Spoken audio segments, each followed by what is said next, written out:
మనము గత వారాలలో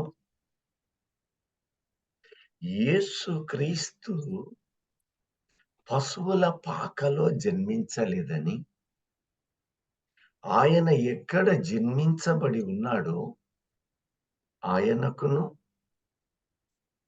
అక్కడ కనిన మరియకును, అలాగే యోసేపుకును, పరలోకమందున్న ఆ దేవునికిని ఆయన సైన్యమైన దూతలకు తప్ప నరమాత్రునికి తెలియుట ఆయన చిత్తము కాలేదని. ఎందుకంటే ఈ దినాలలో అనేక మంది ఆయన పుట్టిన స్థలము ఫలానా అనుకుంటూ ఆ తొట్టి వైపు చూస్తూ ఆ తొట్టికి యేసయ్యకు పెడుతూ బాలయేసు అని మానవ రీతిగా కొలుస్తున్నారని, అలాగే ఇర్మియా 4లోను 40లో చెప్పినట్లుగా ఆమెకు వారు ఆకాశమునకు రాణిగా చేసి ధూపములు వేస్తూ ఉంటారని ప్రవక్త అయిన ఇర్మియా ద్వారా దేవుడు ఆనాడే బయలుపరిచాడు. కానీ మరియా ఎంతో సాధువై యేసుక్రీస్తు వైపు తిరిగి ఆయన చెప్పిన మాట ప్రకారము మీరు చేయండి అని ఆమె చెబితే, కాదమ్మా, కాదు తల్లి, నీవే దిక్కు అని కొన్ని వందల కోట్ల మంది విశ్వాసమందు బలహీనులైపోయారు. ఆ కారణాలు అనేకముంటే దేవుడు తన కుమారునికి స్థలము లేకుండా చేశాడు. కారణం, మన హృదయాలలో ఆయన స్థలము ఏర్పాటు చేయాలని. ప్రియ దైవజనమా, ఈ యేసయ్య పుట్టుక 7 ఉపదేశములు లేక సందేశాల నిలయమై ఉంది. ప్రభువు నాకు బయలుపరిచిన ఆ క్రమములో మరి ఒక లోతైన నిగూఢమైన సత్యాన్ని దినము మనము ధ్యానించబోతూ ఉన్నాం. చిన్న ప్రార్థన చేసుకుని మనము ఈ కార్యాలను ధ్యానించు వారముగా ఉన్నాము గనుక, మహోన్నతుడా, సర్వశక్తిమంతుడా, యేసు నాయన నీ పాదాలకు స్తోత్రాలు. అయ్యా, అల్పుడు అయోగ్యుడు నాయన, మానవ హితమైన ప్రతి మాటను తొలగించండి. పరిశుద్ధాత్మ దేవా, నీవు మాట్లాడుతున్నందుకు స్తుతులు చెల్లిస్తున్నాను. నా ప్రభు అయిన యేసుక్రీస్తు నామములో ఈ కృతజ్ఞతలు తెలియచేస్తున్నాను. ఆమేన్, ఆమేన్. చూడండి, దినాన ఒక కమ్మని మరి ఒక సత్యాన్ని మనము ధ్యానించుదాం. అదేంటంటే లూకా సువార్త 11వ అధ్యాయము నుంచి 2వ అధ్యాయము 11వ వచనం నుంచి 15వ వచనం వరకు ధ్యానించండి. లేదంటే దావీదు పట్టణమందు ఆ, దావీదు పట్టణమందు నేడు రక్షకుడు మీ కొరకు పుట్టి ఉన్నాడు. ఈయన దావీదు పట్టణమందు నేడు మీ రక్ష- కొరకు రక్షకుడు పుట్టాడు. ఈయన ప్రభువైన క్రీస్తు. ఈయన ప్రభువైన క్రీస్తు. దానికి ఇదే మీకు ఆనవాలు. వాక్యము, ఈ మాట జాగ్రత్తగా గుర్తుంచుకోండి. దీనికి మీకు ఇదే ఒక ఆనవాలు. ఒక శిశువు ఆనవాలు ఆనవాలు అంటే ఒక గుర్తు. ఇంకా చెప్పాలి అన్నప్పుడు ముఖ్యంగా ఒక సూచన. ఆనవాలు అంటే ఒక సూచన. మీకు ఫలానా వ్యక్తి ఫలానా సమయములో ఫలానా అని చెబుతావే, అది ఆనవాలు. ఏమిటట యేసయ్యకు ఆనవాలు? ఒక శిశువు పొత్తిగుడ్డలతో చుట్టబడి ఒక తొట్టిలో పండుకొని ఉండుట మీరు చూచెదరని వారితో చెప్పెను. ఇప్పుడు మీకొక ఆనవాలు ఇస్తున్నాను. లోకంలో ఎందరో పిల్లలు పుడుతూ ఉన్నప్పుడు వారికి కూడా పొత్తిగుడ్డలతో చుట్టారు, వాటిని విడిచిపెడతారు. ఆ తరువాత ఎదిగే కొద్దీ ఆ పొత్తిగుడ్డలతో చుట్టిన వెంటనే ఆ బిడ్డకు కాసేపటి తరువాత చక్కగా ఉయ్యాల తొట్టిలో వేస్తారు. ఆ బిడ్డను మామూలుగా ఇక మిగతా వాటితోటి మామూలు వస్త్రాలతో కప్పుతారు. కానీ యేసయ్యకి అలా జరగలేదు. ఆ పొత్తిగుడ్డలు ఆయనను అలాగే చుట్టి వేశాయి. ఆ పొత్తిగుడ్డలతో ఆయన ఏమి చేయవలసి వచ్చింది? ఆ పొత్తిగుడ్డలు ఎంత మేరకు ఆయనను లాక్కొని పోయింది. ఆ పొత్తిగుడ్డలను ఆయన ఏం చేశాడు? ఒక ఆనవాలు. ఈ దినాన మనము పొత్తిగుడ్డలను గురించి జాగ్రత్తగా మనము జ్ఞాపకం చేసుకుందాం. దేవునికి మహిమ కలుగును గాక.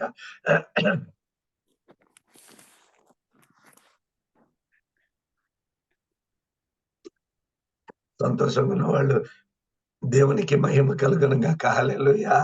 హల్లెలూయా. హల్లెలూయా. హల్లెలూయా. హల్లెలూయా. ఆయన సహాయం చేస్తుంటాడు. కనుక గొంతులు కొట్టి కాకుండా వాయిస్‌ని బట్టి మనకు కనబడే ఆ అర్థాన్ని వాటి వైపే మనస్సు పెడదాం. ఆయనే మనకు సహాయకారి అయి ఉన్నాడు. ఈ రాత్రి జరగబోయే బహిరంగ కూటాలలో కూడా ఆ రాత్రి జరిగిన కూటాలు అన్నిటిని మహిమకరముగా జరిగిస్తూ ఉన్నాడు. జరిగించువాడై ఉన్నాడు. దేవునికి మహిమ కలుగును గాక. హల్లెలూయా. హల్లెలూయా. హల్లెలూయా. ప్రియమైన దైవజనమా, ఇక్కడ తెలియచేస్తూ ఉన్నాడు. ఒక సూచన,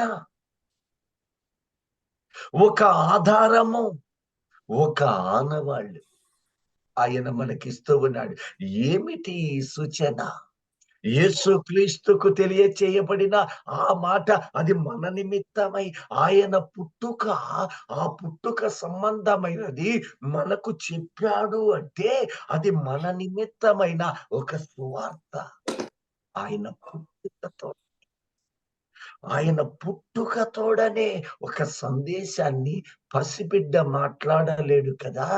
అందుకని ఆయన పుట్టిన క్షణము నుంచి మనకు పూర్వకాలమందున్న అనేక మర్మములను దాచి ఉంచిన మన రక్షణను ఆయన ఆ క్రియల ద్వారా బహిర్గతం చేస్తూ ఉన్నాడు. ఎంత గొప్ప దేవుడో చూడండి. ఇప్పుడు చూడండి, ఇది ఈ సూచన అని తెలియబడగానే అక్కడ పూర్వమందు ఒక వ్యక్తిని చూపిస్తూ ఉన్నది. దేవుడు ఏం చేశాడో తెలుసా? తన జనాంగాన్ని ప్రత్యేకపరుచుకున్నాడు. తన జనాంగాన్ని ప్రత్యేకపరుచుకున్నాడు. ఆనాడు ఇజ్రాయేలు జనాంగాన్ని దావీదుకు ఒక వాగ్దానాన్ని ఇస్తూ ఉన్నాడు. దావీదా, నీ రాజ్యాన్ని నీవు నాకిష్టానుసారమైన వాడు. కాబట్టి నేనేం చేస్తానో తెలుసా? నేను నీ గోత్రములోనికి వస్తాను. నీ రాజ్యాన్ని స్థిరపరుస్తాను. నీ రాజ్యాన్ని శాశ్వత రాజ్యం చేస్తానయ్యా. నీవిలాగే యథార్థవంతునిగా నడవయ్యా అని దావీదు గోత్రాన్ని, దావీదు యొక్క వంశాన్ని, దావీదు రాజ్య సింహాసనాన్ని ఆయన ఆ ద్వారా రావడము కోసమని ఏర్పాటు చేసి, నీ రాజ్యము లయమైపోదే, అది శాశ్వత రాజ్యముగా నేను నిలపబోతున్నాను. అందులోనే నేను కూడా ఈ లోకానికి అందు నుండే వస్తాను. అయితే దావీదు బ్రతికినంత కాలము యథార్థవంతుడిగా బ్రతికాడు. కానీ అతని కుమారుడైన సొలొమోను దగ్గరకొచ్చేసరికి అతడు మొదట జ్ఞానమును కోరాడు దేవుడు. ఆ దేవుడిచ్చిన ఈ జ్ఞానాన్ని వృద్ధాప్య దశలోనికొచ్చాక ఆ జ్ఞానాన్ని విగ్రహారాధన, బలులు, అనేక మంది భార్యలను వివాహం ఆడి చేసుకుని ఉపపత్నులతోటి జీవితము సాగించి అపవిత్రమైన కార్యానికి మగ్గిపోయాడు. తద్వారా అతని యొక్క ఆ దోషము చివరకు ఈ 12 గోత్రాల వాళ్ళు, ఈ 12 గోత్రాల వాళ్ళను 2 భాగాలు చేసింది. అతని కుమారుని దగ్గరకు వచ్చినప్పుడు వాళ్ళు అంటూ ఉన్నారు, అయ్యా మేము నీ తండ్రి కాడిని సులువు చేస్తే మేము మీకు పని చేస్తాం, మీతో కలిసి ఒక్క గోత్రముగానే ఉండిపోతాం, ఒకటే మాట మీద ఉంటాం, నీ కింద ఉంటాం అన్నప్పుడు అతను వినలేదు.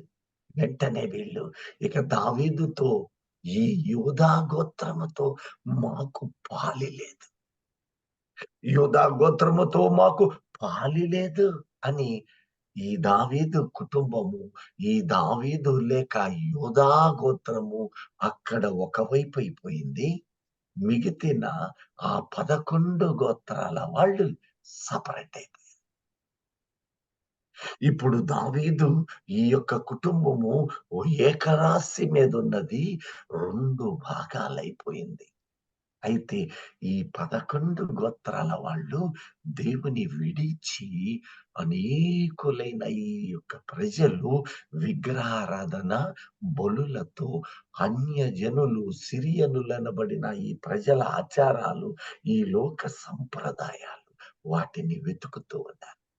ఈ రోజున నీవెలా ఉన్నావో కూడా నీకు ఇప్పుడు ముందు ముందు ఈ వాక్యములో గుర్తిస్తావు.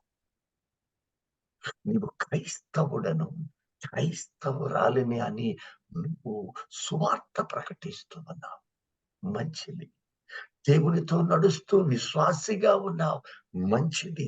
వాక్యము విని వాక్యానుసారముగా బ్రతుకుతామని ఆశతో ప్రభువుతో ఉన్నావు, ఇంకా మంచిది.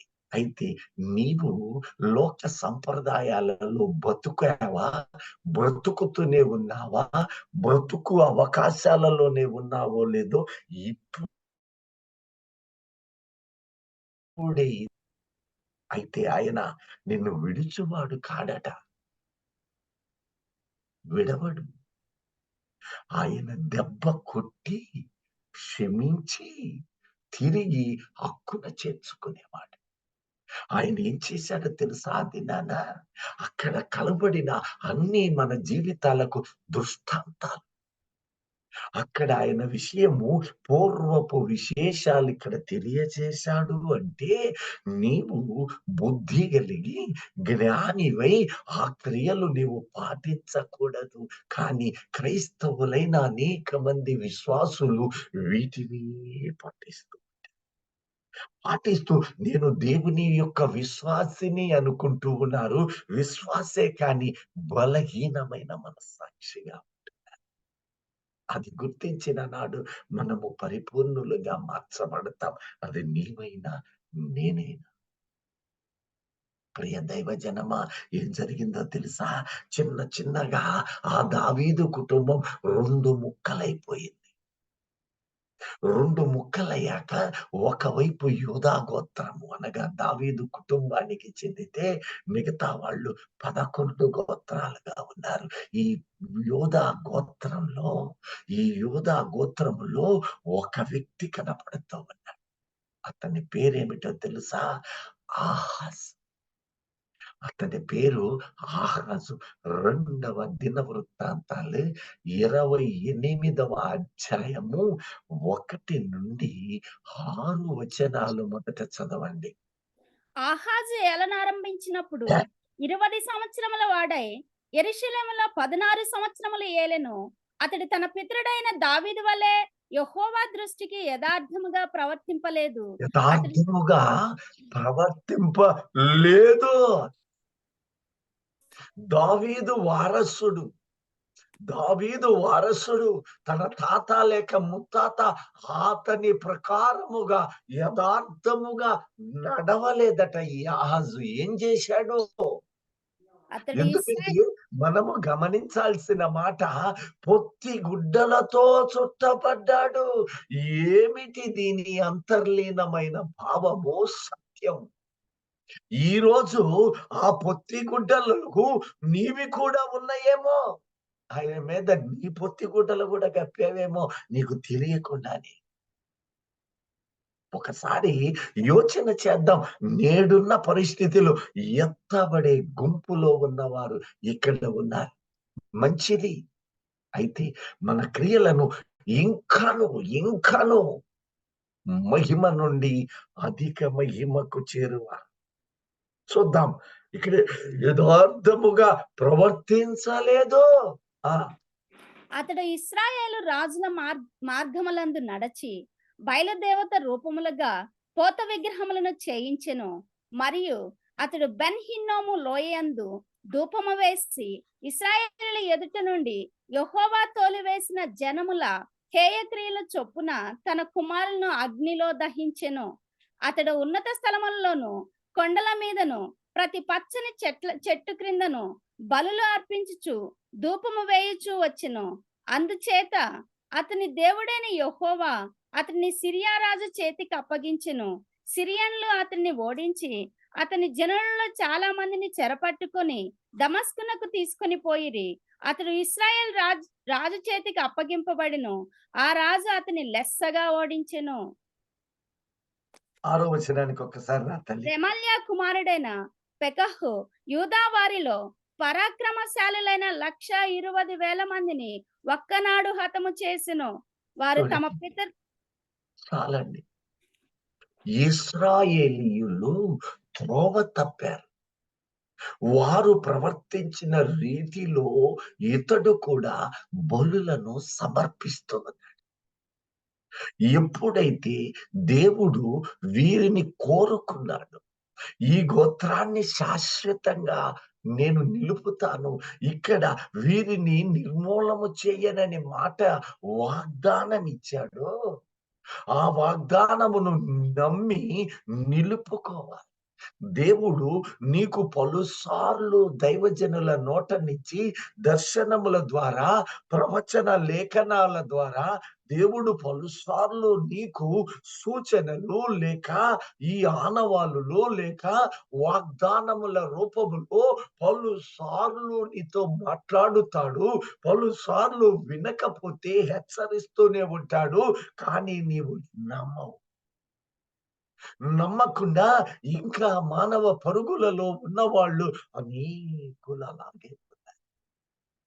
అయితే దేవుడు ఈ వాగ్దానము చేసిన వాడు నమ్మదగిన వాడని జ్ఞానము ఇతనికి లేకుండా పోయింది.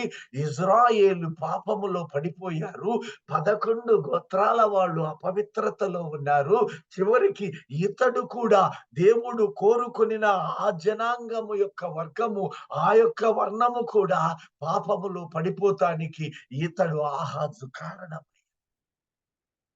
ఈ ఆహాజు కారణం అవ్వడమే కాదు, ఇతడు తన కుమారులను ఏ ఇజ్రాయేలు రాజు, ఏ దైవుని సంబంధి పొరపాటుని ఘోరమైన కార్యాలు ఇతను చేశాడు. ఒకటి, తన కుమారులను తీసుకుని ఆప్యాయతగా అంత ప్రేమగా పెంచుకున్న కుమారుల్ని బెన్ హిన్నోము లోయ, దానికి మరి ఒక పేర్లు ఏమిటో తెలుసా? ఏడుపుల లోయ, షాపాతు లోయ, యెహోషాపాతు లోయ, నేటి హెర్మగెద్దోను అనబడే లోయ, అనేక పేర్లతో పిలువబడుతూ ఉన్న ఈ లోయలోనికి ఆది కాలమందే అతడు తన ప్రజలను, తన కుమారులను తీసుకొని వెళ్ళి కళ్ళ బిడ్డలనే మమకారము లేకుండా ఆ విగ్రహాలకు అతడు బలి ఇచ్చి దగ్గరిలోనికి దహించున్నట్లుగా ఇస్తూ ఆ దేవతలను వెంబడించిన వ్యక్తిగా ఉన్నాడు. అందుకని అతడు దావీదు రాజు వలె యథార్థముగా లేడు. అయ్యా, వాటికి నాకు సంబంధం ఏమిటి? నేను అలా ఉన్నానా అంటే అక్కడ కాదు, ఇంకా ముందుంటది. తరువాత నీవు అందులోనే ఉన్నావు అనే సత్యము నీవు గుర్తించు, బయటికి రా. ఒకవేళ లేను అందులో అన్నప్పుడు ఆనందముతో నీవు పరవశం చేయవచ్చు. దేవుడు తన ప్రజలను విడిచువాడు, తన సొంత బిడ్డలను కోల్పోయాడు. అంతేకాదు, ఆయన ఎప్పుడైతే ఈ పనులు చేస్తూ ఉన్నాడో, ఎప్పుడైతే ఈ పని చేశాడో, అతనిని దండించడానికి యోధా పాపములను బట్టే, నీవు చేసిన పాపములను బట్టే దేవుడు నిన్ను శిక్షిస్తూ ఉన్నాడు, నిన్ను గద్దిస్తూ ఉన్నాడు. కారణం, ఆ గద్దింపుకు విని నీవు తిరిగి వస్తావు అని ఆయన సంకల్పం. కానీ ఇతగాడిని అప్పగించినప్పుడు ఏం జరిగిందో తెలుసా? 1,20,000 మంది పరాక్రమ వాళ్ళ పేర్లు బిరుదు ఏంటో తెలుసా? పరాక్రమశాలి. ఈ పరాక్రమశాలులు దావీదు చుట్టూ ఉన్న కమ్ముకొని దావీదుని రక్షించువారు. వారి గురించి ఆ రోజు యోవాబు ఏమన్నాడో తెలుసా? ఓ అబ్షాలోమా, నీవు నీ తండ్రిని విడిచి వచ్చావు మంచిదే, కానీ నీకొక విషయం చెప్తాను. ఏంటో తెలుసా? నీ తండ్రి చుట్టూ ఒక కోటరీ ఉన్నది. ఒక బలమైన కంచెగా వారు ఉన్నారు. వారు పరాక్రమశాలి. వాళ్ళు ఎలాంటోళ్ళో తెలుసా? దూ దూరము నుంచి ఒడిసెల రాయిని లేక బాణాన్ని తీసుకొని నీవు తల వెంట్రుకయ్యల ఒక్కటి నిలబెడితే అంతటి దూరము నుంచి వెంట్రుకను కొట్టగలిగిన మహా గురి కలిగిన వాళ్ళు. అంతటి పరాక్రమశాలి. చూశారా? అతని పరాక్రమశాలులను గురించి ఎంతగా పొగడ్త దేవుడే ఇస్తూ ఉన్నాడు. అలాంటి పరాక్రమశాలులు ఒక్కరు కాదు, ఇద్దరు కాదు, వారును ఈ యొక్క ఆహాజుని వెంబడించారు.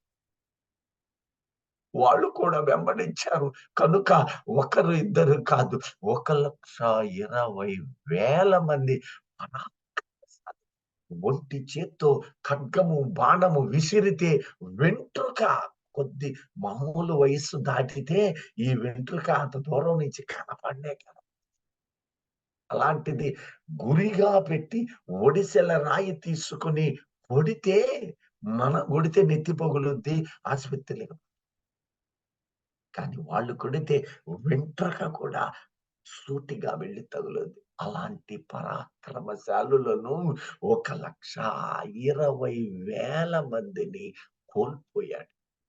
కోల్పోయాడు. అంతేకాదు 19వ వచనానికి రమ్మ. చివరికి ఇతగాడు చేసిన పనేమిటో ఇక్కడ స్పష్టంగా తెలియజేస్తూ ఉన్నాడు. దేవునికి మహిమ కలుగును గాక. చూడండి ఒక్కసారి. ఆహాజు యూదా దేశమును దిగంబరినిగా చేసి యెహోవాకు ద్రోహము చేసి ఉండెను గనుక యెహోవా ఇశ్రాయేలు రాజైన ఆహాజు చేసిన దానిని బట్టి యూదా వారిని హీనపరిచెను. చూడండి, దేవుడు హీనపరిచాడు అంటే, దేవుడు నీకు బుద్ధి చెప్పాలనుకున్నాడు అంటే కారణం ఏమిటో తెలుసా? నీవు ఆయనకు దూరంగా ఉన్నావు. ఆయనతో నీ దేహం ఉండవచ్చు, నీ హృదయాన్ని దూరం చేశావు. ఆ కారణాలు ఏమిటో ఒకసారి యోచన చెయ్యి. గర్వమా, అతిశయమా, కోపమా, కక్షలా, విమతములా దేవునికి దూరం చేసే గుణము నీలో ఏముందో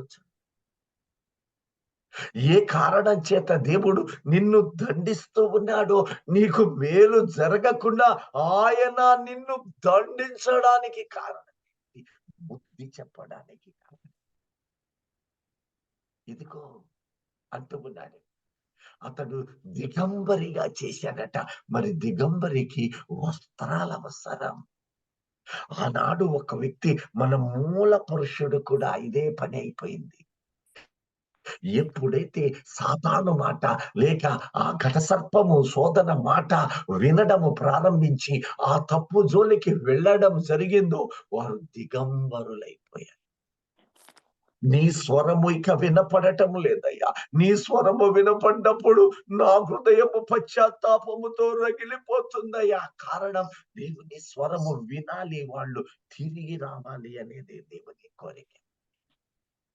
మనవుడు తప్పు చేస్తాడని ఎరిగిన వాడు కనుకనే ఆ తప్పును క్రీస్తులోనికి పశ్చాత్తాపము ద్వారా రంగరించి ఆయన రక్తము విమోచనను కలుగచేస్తాం. అందుకోసం ఏర్పాటు చేసిన వాడు ఆనాడు. ప్రియ దైవ జనమా, ఆనాడు అదే జరుగుతుంది. నేడు ఈ ఆహాజు చేసిన పని కూడా ఆహాజు చేస్తూ ఉన్నాడు. ఇదిగో దిగంబరైపోయాడు. తానే కాదు, తన ప్రజలను, తన దేశాన్ని కూడా దిగంబరుని చేశాడు. ఒకానొక సమయం రానే వచ్చింది. అతను ఎందువల్ల ఈ పని చేశాడో తెలుసా? తన దేవుడైన యెహోవా యొద్దకు రాలేదు. ఇప్పుడే నీ కుటుంబాలలో, నీలో, నాలో ఇలాంటి పొరచ్చాయి ఉందేమో, ఇందాక హెచ్చరికను ఈ క్షణం గౌరవించి మనము దాన్ని ధ్యానిద్దాం. ఏంటంటే ఇప్పుడు 22 నుంచి 25 వచనాలు ఒక్కసారి చదవండి. ఆపత్కాలమందు అతడు యెహోవా దృష్టికి మరి అధికముగా అతిక్రమములు జరిగించెను. ఒక్క అట్లు నిమిషం చూడండి.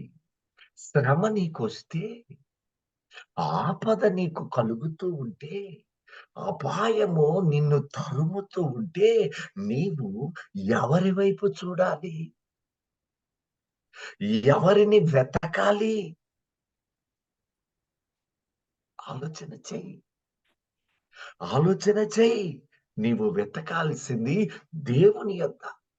ఆయన యొద్ద వచ్చి, అయ్యా నాకు సహాయం చెయ్యి, నాయనా నాకు సహాయం చేయి, నిలబడలేకపోతున్నాను, నీ పాదాల చెంత నిలిపి నాకు సహాయకుడవు.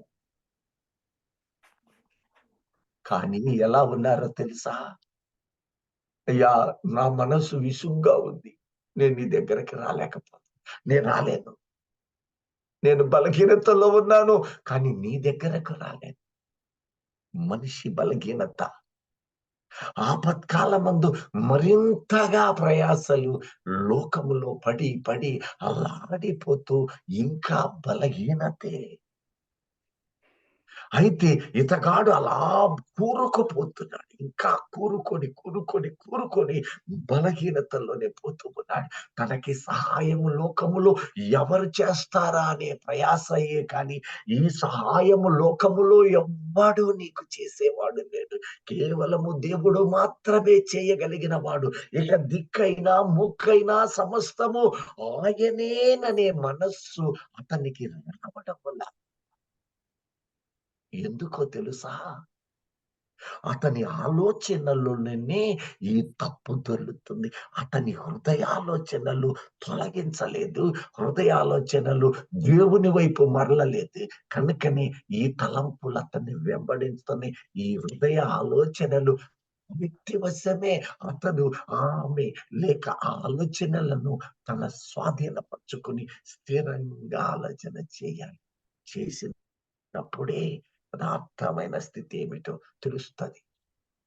ఏమనుకున్నాడో తెలుసా? అతని ఆలోచన ఏంటో తెలుసా? ఈ రోజున అనేకులైన సేవకులు, విశ్వాసులు, దేవుని కుటుంబమైన వాళ్ళు కూడా అనేకులు మేము చెయ్యలేదు అన్న వాళ్ళు మాత్రము సంతోషించండి. చేశామన్న వాళ్ళు ఇక మీదట మేము ఇలా చేయము. ఏంటా పని? ఇప్పుడు చూద్దాం. ఏం ఆలోచన చేశాడో చూద్దాం. ఎట్లనగా సిరియా రాజుల దేవతలు వారికి సహాయము చేయుచున్నవి గనుక వాటి సహాయము నాకును కలుగునట్లు నేను వాటికి బలులు అర్పించదని అనుకొని తన్ను ఓడించిన దమస్కు వారి దేవతలకు బలులు అర్పించెను. అయితే అవి అతనికి ఇశ్రాయేలు వారికి నష్టమునకే హేతువులాయెను. ఆహాజు దేవుని చదువు. దేవుని 25 వచనాల వరకు. Okay uncle.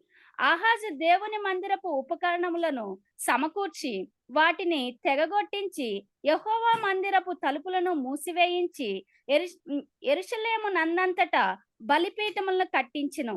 యూదా దేశములోని పట్టణములన్నిటిలోనూ అతడు అన్యుల దేవతలకు ధూపం వేయుటకై బలిపీఠములను కట్టించి తన పితరుల దేవుడైన యెహోవాకు కోపము పుట్టించెను. మరింత కోపానికి కారణమయ్యాడు. ఇంతకీ ఇతను ఏమనుకున్నాడో తెలుసా? మనలో అనేకులు అనుకున్నది, ఇదిగో నేను ఓడిపోవటానికి ఆ రాజుల యొక్క దేవతల సహాయం చేసి వాళ్లకు తోడుగా ఉండి వాళ్ళను గెలిపిస్తూ ఉన్నారు గనుక నేను ఓడిపోతున్నాను. సామెత లోకమందు ఒకటే ఉంటది, ఇటు నుంచి నరక్కరా లేకపోతేనట ఏం చేస్తారు? ఎవరికి తెలియనట్టుంది. ఇటు నుంచి అగ్ని చేస్తారు. లేరు. ఆ అందరి వైపు నుంచి. ఎందుకు అటు నుంచి చేత ఈ సామెత మీ ముందు ఉంచుతున్నానంటే ఈ రోజున ఇక్కడ గ్రూప్ లో వింటున్న అనేక మంది అలా ఉన్నారేమో. ఇటు నుంచి సాధ్యపడకపోతే అటువైపు నుంచి నరుకొస్తుంది. ఏమిటి అంటే నేనేం చేస్తానో తెలుసా, ఇటు నుంచి నా ఆచారాలు, ఇటు నుంచి నా నమ్మకాలకు విలువ రావటము లేదు. నేను దేవుని బిడ్డనే, కానీ అటు నుంచి నరుక్కున్నాను. ఎట్టించి అటు నుంచి వస్తాము. ఎందుకంటే అందువల్లనే నేను ఓడిపోతున్నాను. వాటికే నేను ధూపం వేస్తే వారికి సహాయం చేసినటువంటి ఆ యొక్క దేవతలు నాకు కూడా సహాయం చేస్తారు. సహాయం చేస్తారు. వాళ్ళైతే చిన్న చిన్న గొర్రెలను మేకలను బలించారు. నేనైతే ఏకంగా సృష్టిలో ఎవ్వడు చేయని పని నా బిడ్డలను నేను బలిస్తే ఆ దేవతలు ఇంకా సంతోషపడతారని భ్రమలో బ్రతికారు. ఈ రోజున విశ్వాసులైన ఈ యొక్క భక్తులు ఉన్నారే, వాళ్ళు పెళ్లిళ్ళు చేస్తా ఉంటారు తమ బిడ్డలకు. మన బిడ్డలకు పెళ్లిళ్ళకి వస్తారు కదా. రేపు నేను కూడా నా బిడ్డలకి చేయాలి భవిష్యత్తులో. మీరు కూడా మీ బిడ్డలకి పెళ్లిళ్ళు చేయటము, మీరు పెళ్లిళ్ళు చేసుకుంటారు కదా. ఒక చిన్న సాదృశ్యకరమైన మాట, ఈ కార్డులో పొరపాటునైనా పరిశుద్ధ వివాహం అనే రాస్తారు.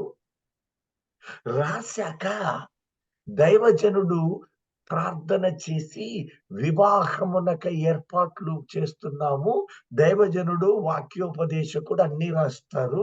దాంతో పాటు ఏం చేస్తారో తెలుసా, ముహూర్త గడియ రాస్తారు. ముహూర్త గడియ బైబిల్లో ఎక్కడుంది? ఎంత భయంకరమైన బలహీనత అంటే, నీవు ఇక్కడ ముహూర్తాన్ని నిర్ణయం చేసావు. నా కుమారుడికి 9 గంటల 24 నిమిషాలు, లేక నా కుమార్తెనికి 9 గంటల 32 నిమిషాల 6 సెకండ్లకు పరిశుద్ధులు నిర్ణయించారు. అదేంటది? సిరియా దేవతలు మాకు సహాయం చేస్తున్నాయని వాళ్ళు అనుకుంటున్నారు. ఇటు నుంచి సాధ్యం కాదు, అటు నుంచి వెళ్ళి వాళ్ళ త్రోవలోనే నరుక్కుని నేను వస్తాను. ఈ రోజున విశ్వాస జీవితాలు ఎంత బలహీనంగా ఉంటున్నాయి. ఈ కార్డులు ఒకసారి తీసుకొని చూడండి. మీ కార్డులు, వివాహ కార్డులు అక్కడ పెట్టుకోండి. నా కొడుకు పెళ్లికి నేను ఎలా చేశాను, నేను దేవుని ఎరగని స్థితిలో ఉన్నప్పుడు చేశానా, ఎరిగి చేశానా? ఒకవేళ ఎరిగి చేసుంటే పశ్చాత్తాపంతో మన్నించు నాయన, ఇక మీదట నేను ఆ పని చేయను. దేవుడు ఎంత గొప్పోడో తెలుసా.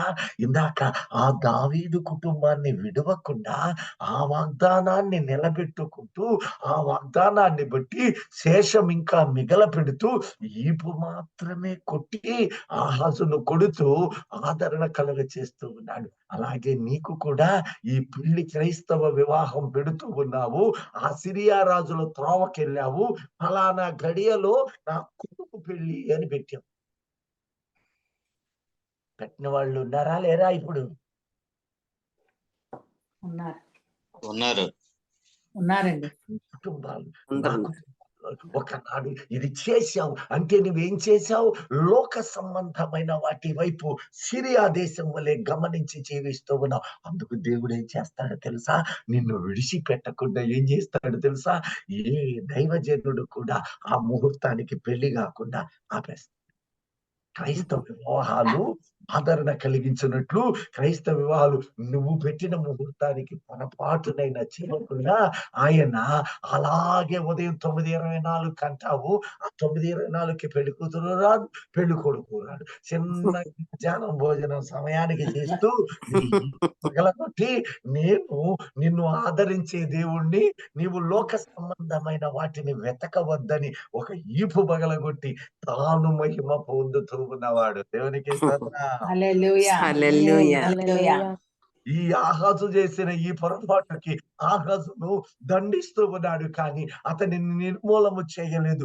పైగా దావీదు యొక్క ఆ వంశాన్ని కోరుకున్నవాడు, ఈ లోక రక్షణకై ఆయన రావాలనుకున్నవాడు, ఆయన ఈ లోకానికి అడుగు పెడుతూ ఉన్నవాడు, ఆయన సమూలమైన ఈ పాపమును పరిహరించడానికి వచ్చేవాడు గనక ఆహాజు శేషమును నిలువ పెట్టి ప్రవక్త అయిన ఈ యెషయాను పంపాడు. కారణం ఏంటో తెలుసా? ఈ రాజు ఒక విషయములో యుద్ధ ప్రారంభం అయిపోయింది, గడగడ గడగడ వణుకుతున్నాడు. ఎన్నాళ్ళు యోచన చేశాడు, ఇప్పుడైతే వణకటం మొదలుపెట్టాడు. ఎందుకో తెలుసా? యెషయా గ్రంథం 7వ అధ్యాయము 2వ వచనం ఒక్కసారి చూడండి ప్రియమైన దైవజనమా. ఇక్కడ ఒకటి చూడండి, ఒక అంశం దేవుడు తెలియచేస్తూ ఉన్నాడు.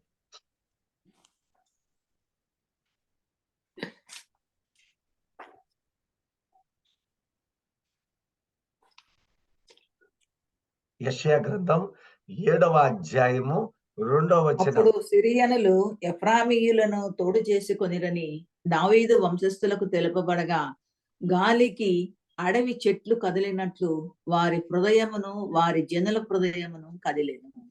చూడండి, వీళ్ళు ఏం చేశారో తెలుసా? సిరియనులు చిన్నగా ఈ 11 గోత్రాలు ఉన్నారే, రెండుగా విభజించబడిన ఇజ్రాయేలు కుమారులు ఉన్నారే, ఈ 2వ కుమారులైన ఇటువైపు ఉన్న 11లో ఎఫ్రామీయ కుమారులను వారి సైన్యముతో సిరియన్లు జతగచ్చారు.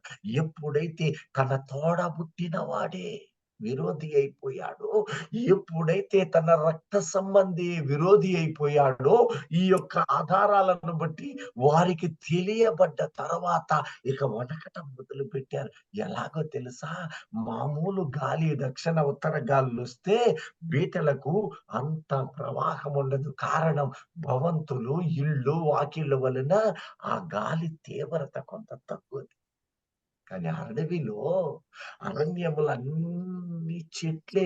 దీనికి ఇంకా తోడై భీకరమైన గాలి, ఓ అనే భయంకరమైన గాలి వీస్తే ఎలా ఉంటదో వీరి హృదయాలు గజ గజ గజ గజ వణికిపోవటం మొదలైంది. ఇప్పుడు నాకు దిక్కేమిటి, నా పరిస్థితి ఏమిటి అని వెంపర్లాడి నీవు లోక ఆలోచనలు, లోక అవసరాలు, లోక చిత్తాలలో నీవు నలిగినంత కాలం అనేక సార్లు వాడున్నాడే, వాడు నిన్ను ఈ గాలిగా కదలిస్తూనే ఉంటాడు.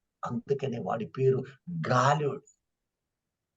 ఆ రోజు యోబు గ్రంథం 2:2లో చెప్తున్నాడు, యెహోవా నీవెక్కడి నుంచి వచ్చావు అని అడుగుతుంటే అపవాది అంటూ ఉన్నాడు, భూమి మీద అటు ఇటు సంచరిస్తూ వచ్చాను. వాడు పని గాలి పని. ఎక్కడ విశ్వాసులు దొరుకుతారా, ఎక్కడ పరిశుద్ధులు దొరుకుతారా? వాళ్ళకి ఇదిగో పెళ్లి కార్డు మీద పెట్టిద్దామా, లేకపోతే పెళ్లిలో కుంకుమ బొట్లు, ఇంకా లేకపోతే అక్కడ కాకరిస్తే చుట్టాలు వచ్చారని పలికిద్దామా? కాలు దురద పుడితే, నీ కాలు దురద పుట్టిందంటే చుట్టాలు ఎందుకు వస్తారు? అంటే నువ్వు ఇంకా లోక సంబంధమైన భ్రమలలో నుంచి, వాడి కుయుక్తులలో నుంచి బయటికి రాలేదేమో. ఇవే కాదు, ఇన్ని అంటే నువ్వు ఇంకా లోకానుసారివే.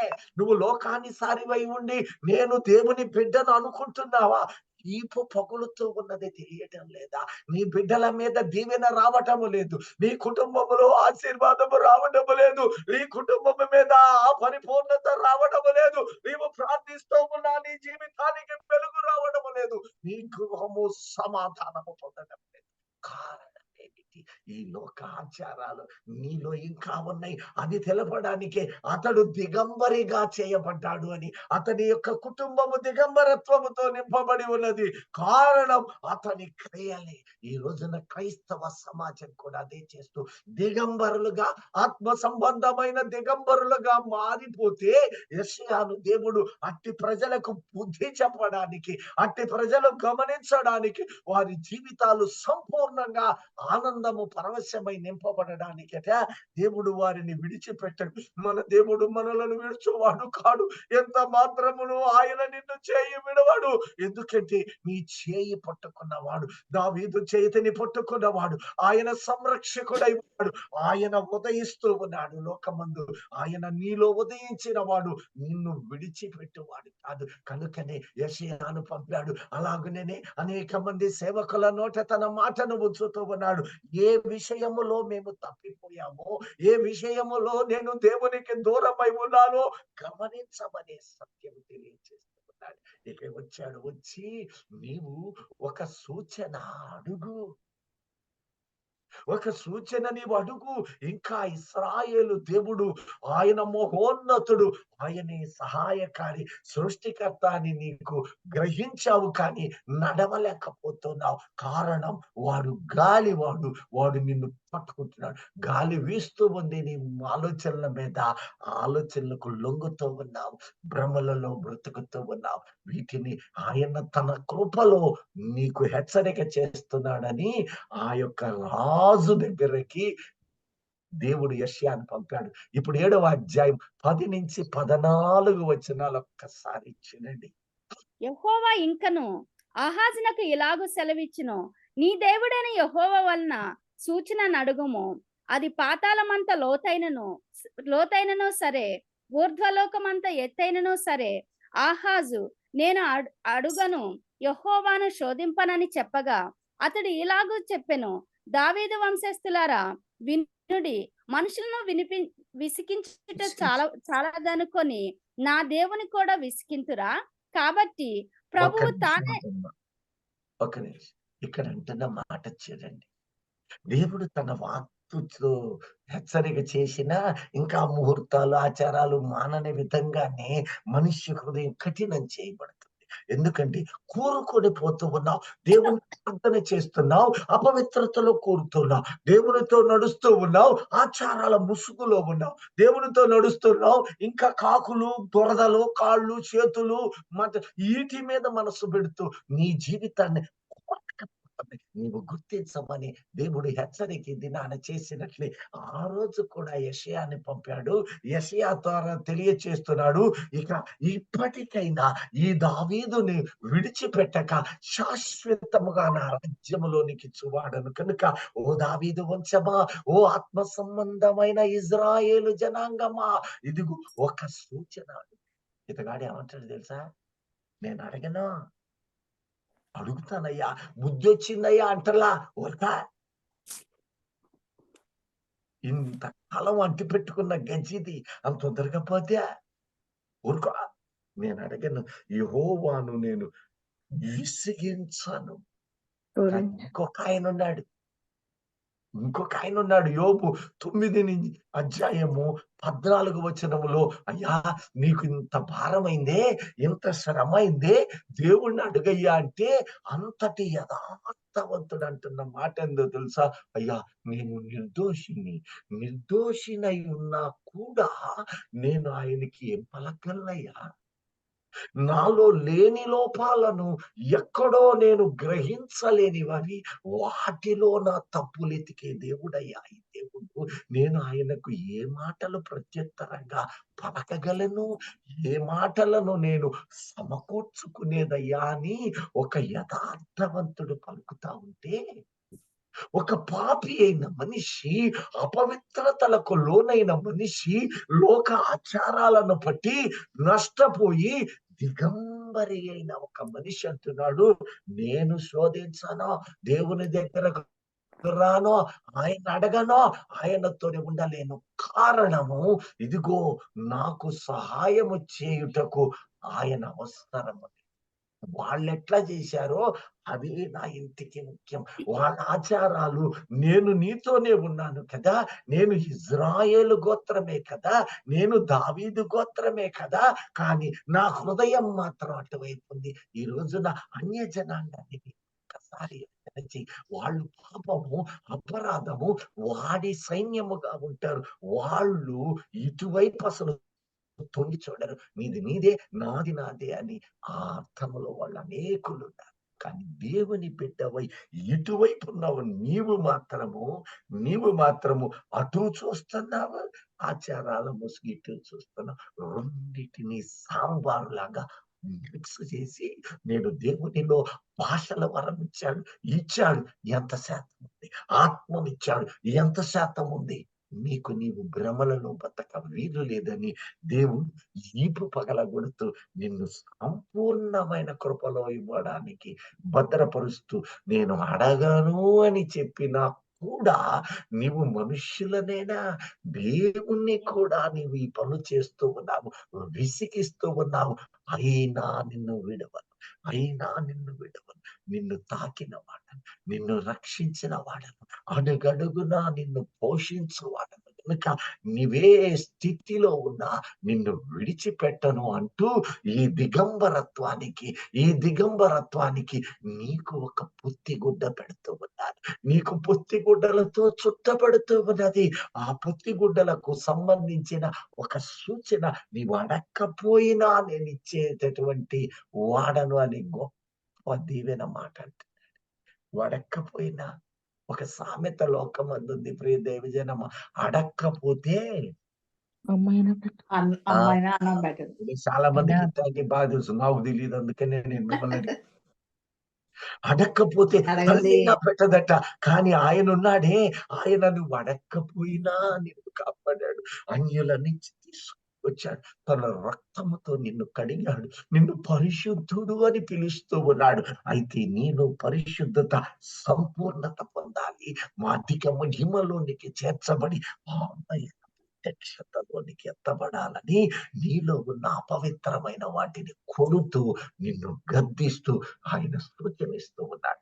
ఇక్కడ అంటూ ఉన్నాడు, ఇప్పుడు చదువమ్మా ఆ యొక్క 13, 14 ఆ వచనాల్లో, నీవు దేవుని శోధిస్తూ ఉన్నావు, అయినా నేను నిన్ను విడువక నేనే సూచనిస్తూ ఉన్నాను అంటున్నాడు. ఏంటదే చూద్దాం.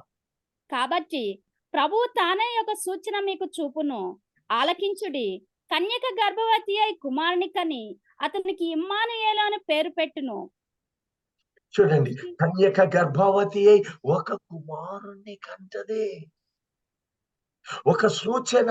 ఇక్కడ అంటూ ఉన్నాడు, ఆలకించుడి, నీకొక సూచన. ఆ సూచన అక్కడ అంటూ ఉన్నాడు, కన్యక గర్భవతి అయి కుమారుని కంటది.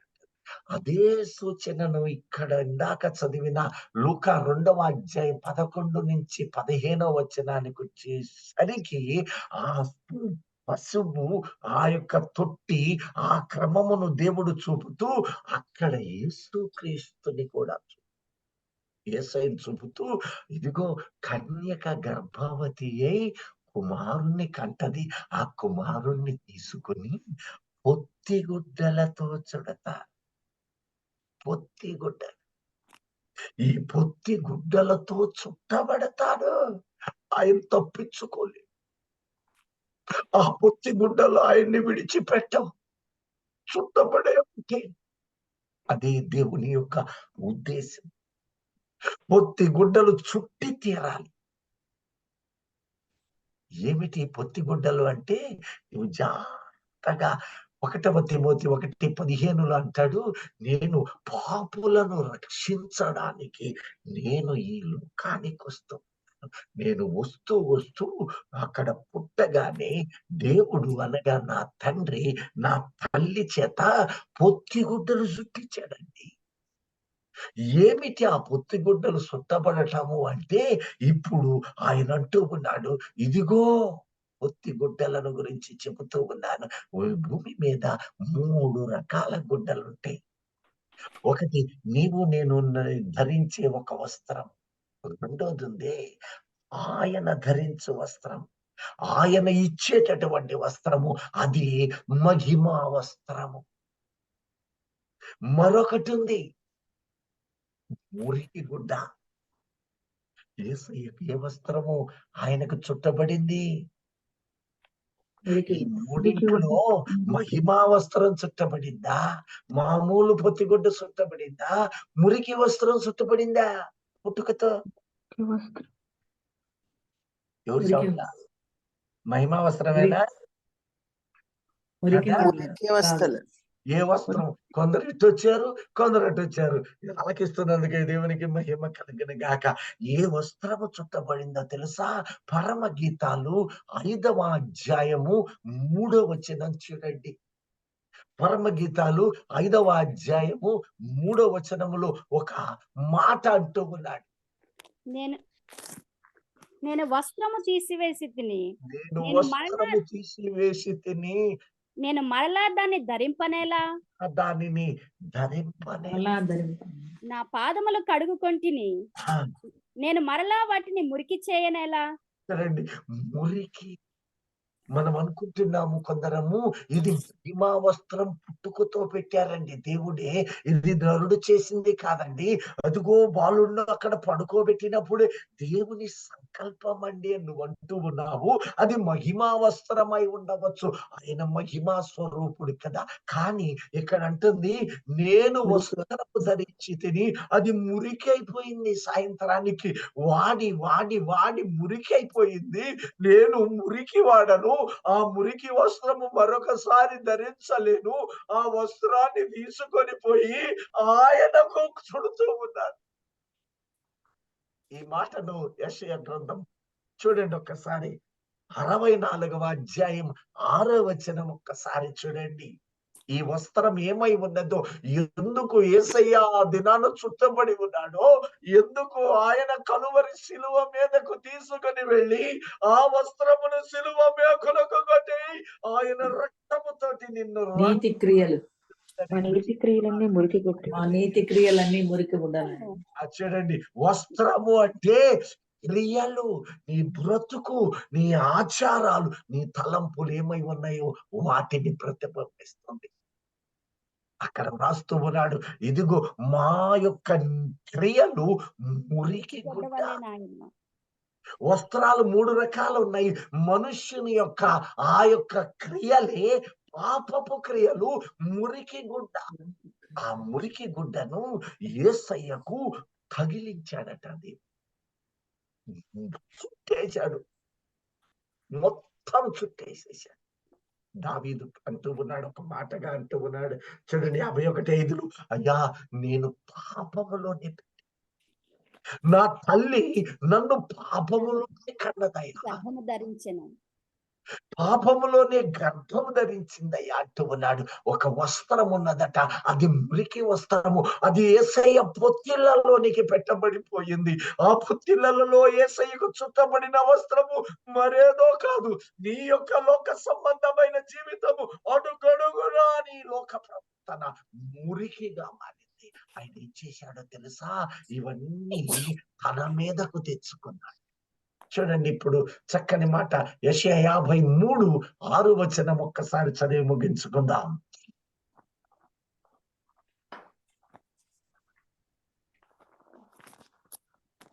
యెషయా 53:6, మనమందరము గొర్రెల వలె త్రోవ తప్పిపోతిమి, మనమందరము గొర్రెల వలె త్రోవ తప్పిపోతిమి, మనలో ప్రతివాడును తనకిష్టమైన త్రోవకు తొలగెను, తనకిష్టమైన త్రోవకు తొలగిపోయాడు. యెహోవా మన అందరి దోషమును అతని మీద మోపెను, మనందరి దోషములు అతని మీద పెట్టాడు. ఇప్పుడు ఆ గుడ్డ ఆయనకు చుట్టబడిపోయింది. దేవుడు అతనికి, ఆయనకు మన దోషాలన్నీ సుట్టి పారేస్తే, ఆ చుట్టబడిన ఈ పాపములు తన ఇష్ట ప్రకారముగా బ్రతికిన బ్రతుకులో దేవునికి నీవు ఆ మధ్యలో ఉన్న అతిశయ ద్వారములు, ఆ అతిశయ వస్త్రములు, ఆ గర్వపు జీవితము, ఆ లోకానుసారమైన ఆచారాలు, అది మురికి పేలికై, మురికి గుడ్డై యేసయ్యను చుట్టుకుంది. ఆయన నిన్ను విడువక నీలో ఉన్న ఆ క్రియలను వస్త్రము చేసి మురికి వస్త్రముగా, ఆయనకు మైల వస్త్రముగా చుట్టి వేశారట దేవుడు. దానిని తీసుకుని ఆయన కలువరి శిలువ మీదకు వెళ్ళి ఉన్నది. వాటిని మేకులతో కొట్టి ఆయన రక్తము హిస్సోపు వలె ఆయన రక్తముతోటి నీ మురికిని శుద్ధి చేసి పరిశుద్ధుడు అని పిలుస్తూ ఉన్నాడు. ఆయన పరిశుద్ధమైన రక్తము నీలో ఈనాడు ప్రవహిస్తూ ఉన్నది. అయినను నీ ఇష్ట ప్రకారముగా ఇంకా జీవిస్తూ ఉన్నట్లయితే ఆయన ఇదిగో పుట్టిన తోడని ఒక మాట అంటూ ఉన్నాడు. నాకొక వస్త్రము చుట్టబడిందయ్యా, ఆ వస్త్రము నీ పాపమేదయ్యా, ఇంకా నువ్వు మురికి తొలగించబడ్డావయ్యా, ఇంకా మురికి కావద్దు. ఎందుకంటే ఒక దినము నేను రాబోతూ ఉన్నాను, ఒక దినము నేను రాబోతూ ఉన్నాను, పరిశుద్ధులను తీసుకుని వెళతాను. నేను కడిగి వేశాను నీ మురికి. ఇక మీదట ఆ కడుగుటకు పాపులను రక్షించడానికి నేను లోకములోనికి వచ్చాను, పుట్టాను, ఆ మురికిని స్వీకరించాను, ఆ పాపపు రక్తమును తొలగించి పరిశుద్ధమైన కలువరి సిలువలో యాగము చేసి నీ మురికిని తొలగించి ఉన్నాను. ఇప్పుడు నేను రెండవసారి రాబోతూ ఉన్నాను. నేను వచ్చి నిన్ను తీసుకుని వెళ్ళి పరలోక బిందులోనికి చేర్చబోతూ ఉన్నాను. కనుక నీ ఇష్ట ప్రకారమైన జీవితములో జాగ్రత్తగా జీవించు. అందు నిమిత్తమై ఈ యొక్క పుట్టుక తోడనే ఆయన మీద వస్త్రము కప్పివేయబడింది. అది మురికి వస్త్రం అని తెలియచేయడానికి ఆయన పుట్టుకను ఒక వేదిక చేశాడు. మీరు పొత్తి గుడ్డలతో చుట్టబడు ఆ ఆనవాలు, ఆ సూచన, ఆ గుర్తును బట్టి నేను ఏం చేయదలిచి ఉన్నానో లోకానికి వస్తున్నప్పుడు ముందుగానే లేఖనాధారాలను రుజువుపరుస్తున్నాననే ఘనతను మనందరికి ఇచ్చిన గొప్ప దేవుడు, గొప్ప దేవుడు. నీ ప్రతి పాప తొలగించటకు ఆయన చేసిన కార్యమును సదాకాలము ఆయన కృపను దలుచుకొని ఆయనలో పరిపూర్ణులుగా మనము, మన కుటుంబములు, మన సంఘమంతయు పరదైసుకు వారసులమై ఆ మురికిని తొలగించుకుంటూ ఇదిగో దినదినము కడుగుకుంటూ ఆయన రాకడకు సిద్ధమగుదుము గాక. ఆమేన్. ఆమేన్. సంతోషిస్తున్న వారు మాత్రమే దేవునికి గట్టిగా చెబుతాం. హల్లెలూయా. హల్లెలూయా. హల్లెలూయా. హల్లెలూయా. లాస్ట్ ఒకసారి వర్షం 53 చివరి రెఫరెన్స్ అమ్మా.